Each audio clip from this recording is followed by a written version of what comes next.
Pues hoy os vais a cansar un poco de mí, de escucharme, espero que no. Gracias. Bien,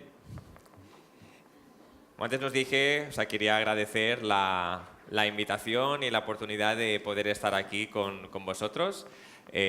Os lo agradezco. Como os he dicho, no he venido solo, he venido con Noah. Noah, puedes levantarte, por favor. Él forma parte también de Christian Surfers, organización cristiana, ¿vale? Y él también, pues, luego también podéis preguntarle cosas que tengáis. Gracias, Noah. Bien, pues antes de empezar me gustaría, como vamos a ver un poco más, si os podéis levantar, os estiráis un poco y seguimos. Adelante, levantaros, por favor.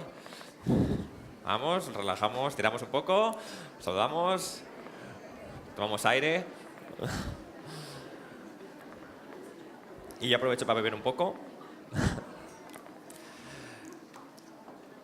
Bien, gracias, podéis tomar asiento.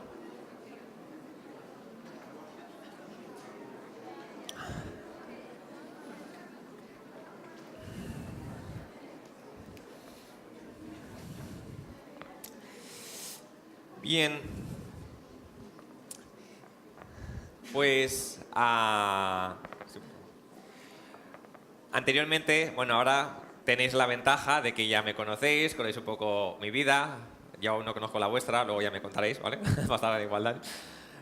Y en este segundo tiempo, algo que me gustaría, que pensaba para compartir, es acerca de la iglesia, ¿vale? Porque en ese momento os he contado cómo fue mi experiencia personal, cómo viví y ese Dios pasó a ser mi Dios personal, pero ahora me faltaba cómo conecto eso con la iglesia, con otras personas que también han tenido la misma experiencia.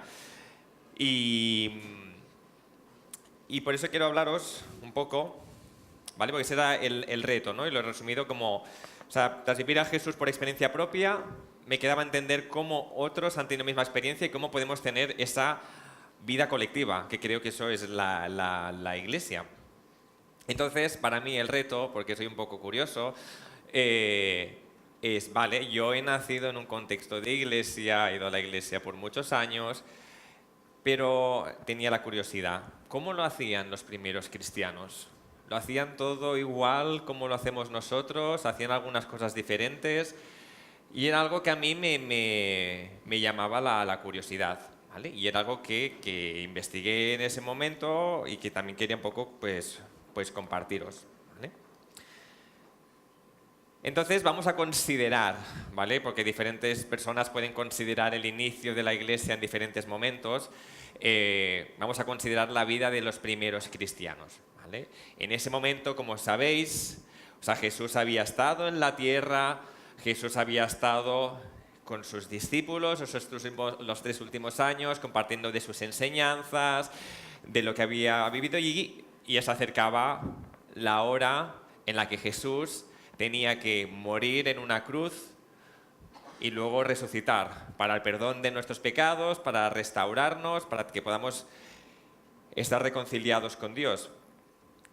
Pero en los tiempos de Jesús ya anunció que algo iba a suceder. Les anunció que iba a venir alguien, que iba a venir el Espíritu Santo.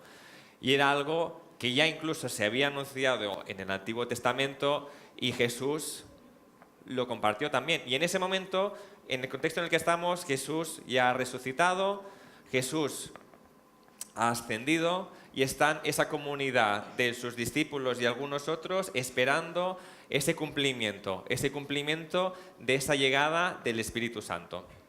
Y todo acontece en la ciudad de Jerusalén, ¿vale? Jerusalén, para aquella entonces, justo antes habían celebrado la Pascua, que era una fiesta en la que venían personas de otras ciudades de alrededor y que acudían a Jerusalén. Entonces, la población del número de personas que vivían en Jerusalén en ese momento aumentaba. Es como, pues como puede haber hoy una festividad, no conozco las de aquí, pero una festividad específica en una ciudad y viene, los de otros pueblos de al lado para estar en la fiesta, ¿no? Y ese era el contexto. Había pasado la Pascua y estaban esperando el Pentecostés. Y en ese contexto, de repente, desciende el Espíritu Santo con los discípulos, con algunos otros presentes, y hay mucha gente presente que está contemplando lo que está pasando y no están entendiendo. Incluso algunos creen, porque les escuchan hablar en su propio idioma, pero creen que hay mucho jaleo y pensando, pero estos están bebidos o qué está pasando. No están entendiendo, algo estaba pasando y no entendía la multitud de gente que estaba allí. Pero en ese momento sale Pedro, uno de los discípulos, y explica que lo que está pasando era algo que ya estaba anunciado en el Antiguo Testamento, en el profeta Joel, y ahora está tomando lugar. Y les predica y les habla acerca de Jesús. Les habla acerca de Jesús, que había estado aquí, que había muerto y que había resucitado, y todo ello para el perdón de sus pecados. Y hace lo que podía ser uno de los grandes llamados, porque en ese momento son 3.000 las personas que deciden aceptar a Jesús y en ese momento son bautizadas. De repente ese grupo de personas se multiplica y son muchos los que están allí. Y la cosa es, ¿y ahora qué? ¿Qué hacemos? Muy bien, somos muchas personas que hemos decidido seguir a Jesús, nos hemos bautizado y ahora ¿qué? ¿Qué vamos a hacer? Vamos a coger un local, vamos a juntarnos tales días, haremos tales reuniones, tales actividades. ¿Qué pensaban? ¿Cómo lo podían vivir? Algo para mí de lo que os quiero compartir de acerca de su vida, lo que para mí yo entiendo es que la vida de aquellos primeros cristianos no consistía simplemente en participar de una reunión. Creo que la vida de aquellos cristianos consistía en tener tiempos juntos en comunidad. Una de las características que tenían es que eran queridos por los demás, por otras personas, y lo veremos en el texto, y vemos que Dios es el que va añadiendo personas a la iglesia y la iglesia va creciendo. Vamos a leer el texto, ¿vale? Vamos a ir hasta Hechos en el capítulo 2 y vamos a leer los versículos del 41 hasta el 47. Y dice, os voy a leer, ¿vale? Dice, así pues, los que recibieron su mensaje fueron bautizados. Y aquel día se unieron a la iglesia unas 3.000 personas. Se mantenían firmes en la enseñanza de los apóstoles, en la comunión, en el partimiento del pan y en la oración. Todos estaban asombrados por los muchos prodigios y señales que realizaban los apóstoles. Todos los creyentes estaban juntos y tenían todo en común. Vendían sus propiedades y posesiones y compartían sus bienes entre sí según la necesidad de cada uno. No dejaban de reunirse en el templo ni un solo día. De casa en casa partían el pan, compartían la comida con alegría y generosidad, alabando a Dios y disfrutando de la estimación general del pueblo. Y cada día el Señor añadía al grupo los que iban siendo salvos. Y estas son un poco las 3 características que os quiero compartir esta mañana, ¿vale? Por un lado, lo que os he dicho, el efecto de la comunidad, de que esas personas estaban juntas. Y ahora veremos un poco, estaban juntas, pero ¿qué hacían? Vamos a intentar verlo. Por otro lado, el texto nos dice que por los demás, por las otras personas, estos eran queridos. Y hemos visto cómo Dios iba añadiendo personas a la iglesia. Y ahora que vamos a ver un poco las características, me gustaría, querido joven, que intentaras dejar tu mente en blanco. A lo mejor muchas cosas que vamos a ver, sí, pero esto ya lo hago, o esto tal, sí, pero vamos a hacer un viaje en el tiempo, nos vamos a ir hace 2000 años y vamos a ver un poco, intentar cómo hacían estas cosas, cómo lo hacían en ese contexto. No intentamos ir con nuestras gafas del presente a ese momento, vamos a intentar entender ese contexto. Lo primero que nos dice el texto Dice el versículo 42, se mantenían firmes en la enseñanza de los apóstoles, en la comunión, en el partimiento del pan y en la oración. Luego veremos las otras, de momento vamos a ver la que os he marcado en azul, la enseñanza de los apóstoles. ¿Y qué cosa? O sea, acaban de ver lo que había pasado con Pentecostés, con la llegada del Espíritu Santo, habían decidido entregar su vida a Dios, habían sido bautizados y obviamente habría un deseo de conocer más. Y más cuando tienes unas personas en ese mismo grupo que han vivido con Jesús, que han estado con Él, que le han visto hacer milagros, que han escuchado sus enseñanzas en primera persona. Obviamente, ahí estaban los apóstoles y una de las características de estas primeras personas que decidieron a seguir a Jesús era el deseo de conocer más y era los apóstoles los que estaban compartiendo. Ellos habían vivido con Jesús, le conocían su familia, cómo se comportaba con los demás y lo que hacían era compartir eso con esas otras personas que seguramente pues, no habían tenido la oportunidad de conocer. Había ese deseo de tener ese crecimiento y de poder entender. Esto por un lado. La comunión. Y comunión me refiero a tiempo en comunidad, ¿vale? A estar juntos. Dice, todos los creyentes estaban juntos y tenían todo en común. Vendían sus propiedades y posesiones y compartían sus bienes entre sí según la necesidad de cada uno. Creo que es evidente que para estar juntos lo que necesitamos es tiempo, porque cada uno tendrá que invertir tiempo en uno y en el otro. Entonces, ellos compartían tiempo juntos, estaban juntos y tan juntos estaban que se conocían los unos a los otros, se conocían realmente. Se conocían tanto que podían llegar a saber las necesidades los unos de los otros. Se conocían tanto que estaban dispuestos a que si yo conozco a tal persona y tiene tal necesidad, yo estoy dispuesto a desprenderme de algo mío para ayudar a esa persona. Hasta ese punto se conocían, hasta ese punto se amaban. Y yo creo que una comunidad así de personas, vamos, ¿quién no quisiera estar en una comunidad de personas así? Una comunidad de personas que se conocen, honestamente, se conocen y saben sus necesidades, las comparten. Y incluso, pues, imagínate, pues yo estoy en una comunidad y sé tal necesidad, estoy dispuesto a vender mi móvil para ayudar a alguien, para suplir esa necesidad. ¿Qué tenían esas personas?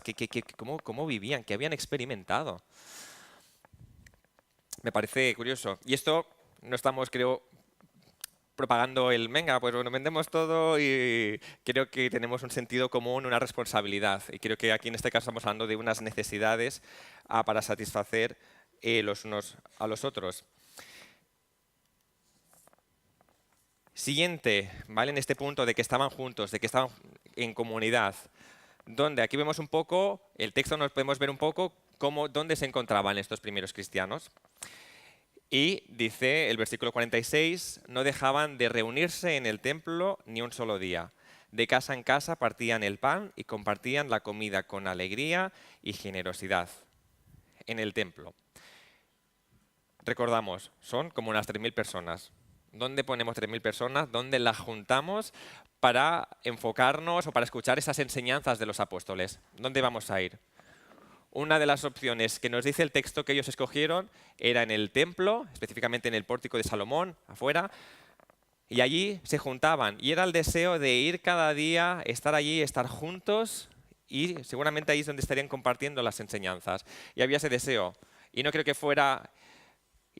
me gusta como lo dice, no dejaban de reunirse, no es tenían que ir al templo cada día, imagínate. Había ese deseo, lo deseaban. ¿Vale?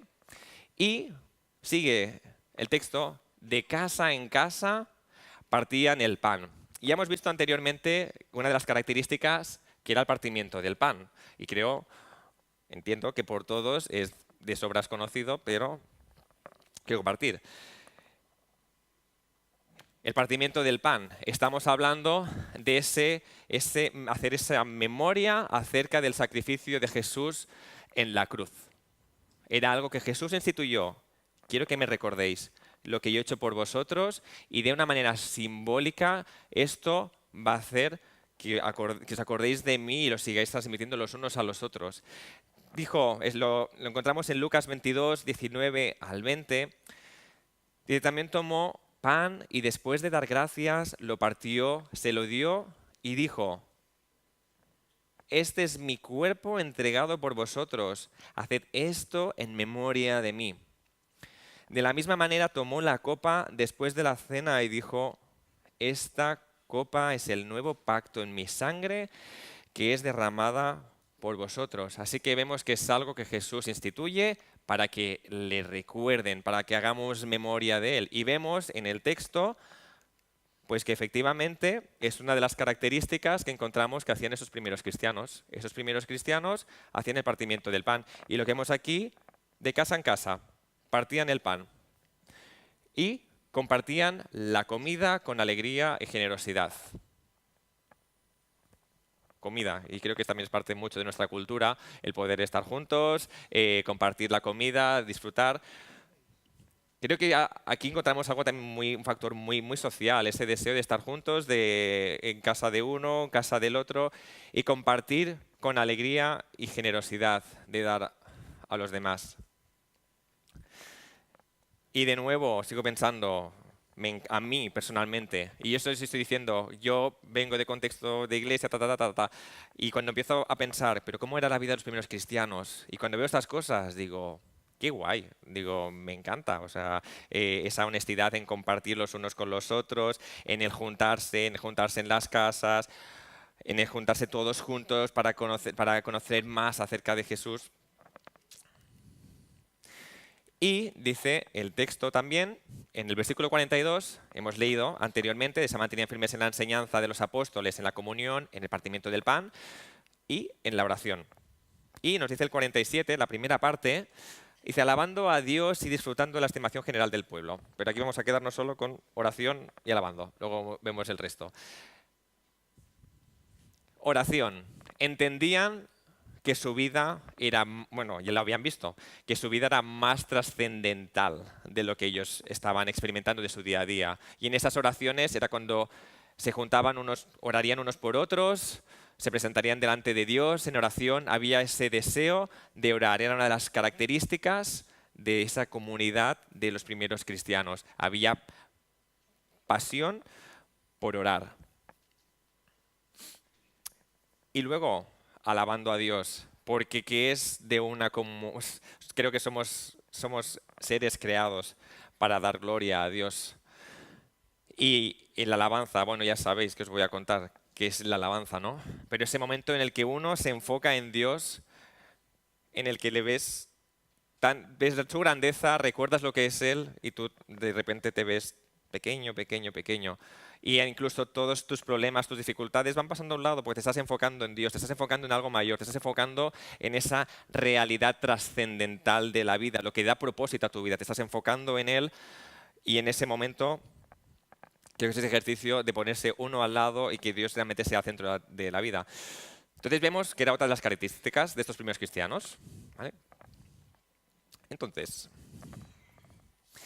aplicando un poco estas 4 cosas que hemos visto, querido joven y no tan joven, con libertad. Aprende de otros seguidores de Jesús y de la Biblia. Creo que aquí hay muchos seguidores de Jesús, personas que pueden llevar más tiempo siguiendo a Jesús, personas que acaban de empezar, pero creo que podemos aprender los unos de los otros, de lo que hemos experimentado, de lo que estamos conociendo, pero obviamente de la Biblia, y ese mismo, por eso os he dicho en mi testimonio antes, o sea, para mí fue mi encuentro personal en el que yo me pongo en mi cuarto, cojo la Biblia y la abro. Pero creo que algo característico que tiene que definir nuestra vida como cristianos es el aprender acerca de la Biblia y de las enseñanzas de Jesús, como hacían esos primeros cristianos. Luego, comparte tiempo con otros seguidores, ¿vale? Con otros cristianos. y tú puedes cuidar de ellos. Hemos visto que ellos se conocían tanto que conocían las necesidades. Y yo me pregunto, ¿conoces tanto el que está sentado a tu lado que puedes conocer cuál es su necesidad?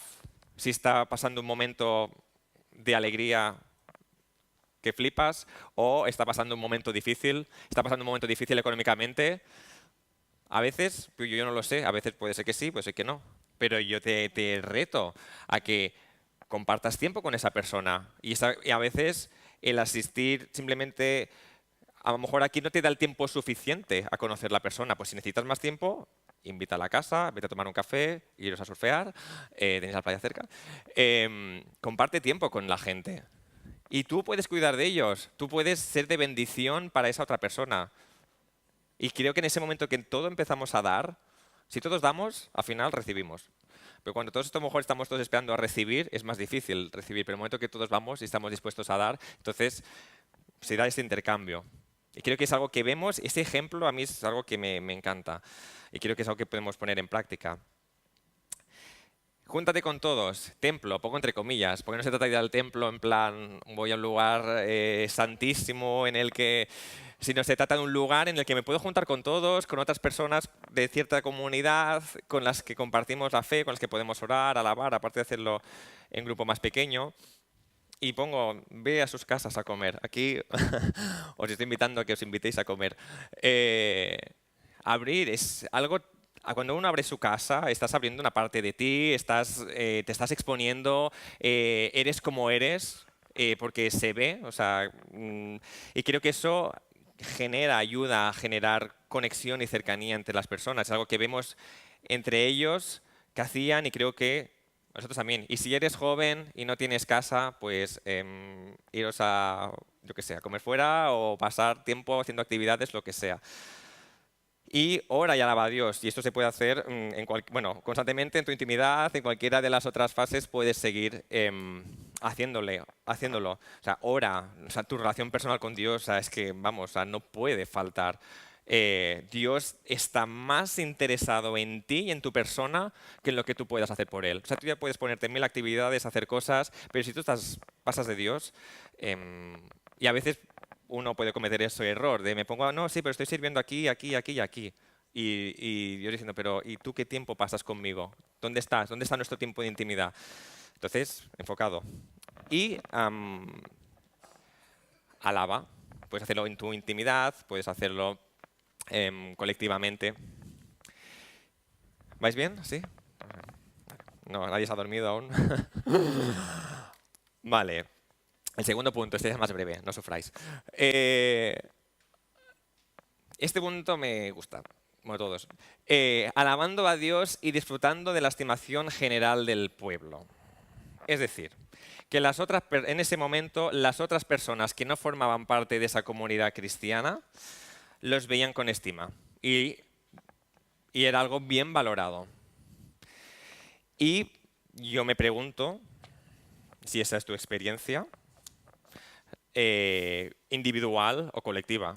O incluso llega al punto de que me da vergüenza hasta decir que soy cristiano porque tenemos que ser honestos, vivimos en una Europa post-cristiana, una Europa en la que el cristianismo es como que ya es cosa del pasado. Es decir, pues si lo del Dios, eso es cosa del pasado, toda la Biblia, pero eso ya ha pasado. Eso hoy en día no tiene nada que ver con nosotros. Por favor, mira adelante, no me pienses en eso. Yo creo que la Biblia sigue siendo un mensaje actual y creo que a veces, sí, hay que ser honestos, que a lo largo de la historia hayamos cometido errores como cristianos o como iglesia y que la gente pueda asociarnos a cosas y digan, no, esto ya no lo quiero y paso. Y no trato en este momento de decir, voy a adaptar la enseñanza de la Biblia para que los otros me puedan apreciar más. Creo que no trata acerca de eso. Creo totalmente en la verdad de las enseñanzas de Jesús, de toda la Biblia, tanto del Antiguo Testamento como del Nuevo, y más ahora que he tenido la oportunidad de estar estudiando teología y puedo conocerla aún más, que es brutal. Entonces, creo que a veces es la manera a lo mejor en la que creo que aquí cómo transmitimos a Dios en nuestro contexto o en nuestro entorno. Porque a veces, por ejemplo, a los jóvenes, a lo mejor hay muchas maneras en las que tú puedas hablar de Jesús y a lo mejor te pueden dar un folleto en el cual habla de Jesús para que tú le puedas entregar a un amigo. Y está bien, esa es una de las maneras en las que tú puedes hablar de Jesús. Pero también te digo que hay muchas otras. Si esa te siente incómodo o te sientes que esto me van a mirar como un bicho raro, vive realmente a Dios en tu vida, estate en contacto con los demás, sé natural, disfruta. Y allí estoy seguro que tú puedes generar una influencia y que Dios puede usarte en tu entorno. Entonces creo que aquí tenemos que hacer creo que aquí es un poco un ejercicio que tenemos que hacer. Vemos en ese contexto como, para mí mi motivación, mi lectura es que es posible. Y a veces hoy nos parece que como cristianos tenemos que vivir escondidos o tenemos que... Creo que no. Creo que a lo mejor lo que sí que es importante es la manera en la que nosotros como cristianos vivimos nuestra fe, la manera en que contextualizamos en nuestro entorno. Y creo que es importante ese amor al prójimo, el amarnos los unos a los otros, el preocuparnos. Creo que ese cuidado que tenemos entre nosotros, creo que no debería quedarse limitado dentro de aquí. Creo que deberíamos, cuando salgamos, estar en nuestro trabajo, en nuestro instituto, en la escuela. Eso creo que es algo que podemos aplicar. Y finalmente, Dios añadía cada día a su iglesia, ¿vale? Dice, cada día el Señor añadía al grupo los que iban siendo salvos. Por suerte, es una responsabilidad que no es nuestra, el que nosotros somos incapaces de hacer que alguien pueda aceptar a Jesús. Pero que sí podemos hacer nosotros, creo que es la manera en la que vivimos, en la que lo vivimos nosotros en nuestra intimidad y en la que lo vivimos colectivamente. Y creo que ahí está nuestro enfoque. Creo que solo pensando en todas las anteriores cosas, en el aspecto de estar unidos, de cuidar unos de otros, de orar, de alabar, de juntarnos en las casas, creo que todo eso ya es suficiente cosas que recaen en nuestra responsabilidad. Creo, ¿vale? El primer punto, todo lo que os he dicho, lo que estaban juntos, el estar queridos por los demás, creo que es nuestro ejercicio de cómo vivimos nuestra vida cristiana y conectamos con nuestra sociedad y para que seamos relevantes y realmente para que la sociedad vea a los cristianos como algo positivo. Y creo que ahí es nuestro reto. Y creo que es un ejercicio que yo aquí no os voy a lanzar el cómo. Yo, luego los que os apuntéis en el taller, yo estoy aquí haciendo promoción de mi taller, os pondré el ejemplo de cómo dentro de Christian Surfers intentamos aplicar eso. ¿Vale? Y creo que es un ejercicio, y creo que es un ejercicio a lo que os reto como grupo de jóvenes, como iglesia, a cómo contextualizar y que mi entorno vea a la iglesia como algo positivo, porque creo que es posible, porque todos estamos de acuerdo que Dios es algo positivo en nuestra vida, que Dios es positivo, algo positivo en nuestra comunidad, y en el momento en el que si nuestro entorno no conecta, algo falla. Obviamente va a haber persecución y la puede haber, y Jesús ya nos lo advirtió. Pero creo que hay cosas que podemos tener cuidado. Y el último punto es el que Dios va haciendo. Y Dios irá trayendo personas a la iglesia. Dios va llamando a los que son suyos y los va añadiendo. Y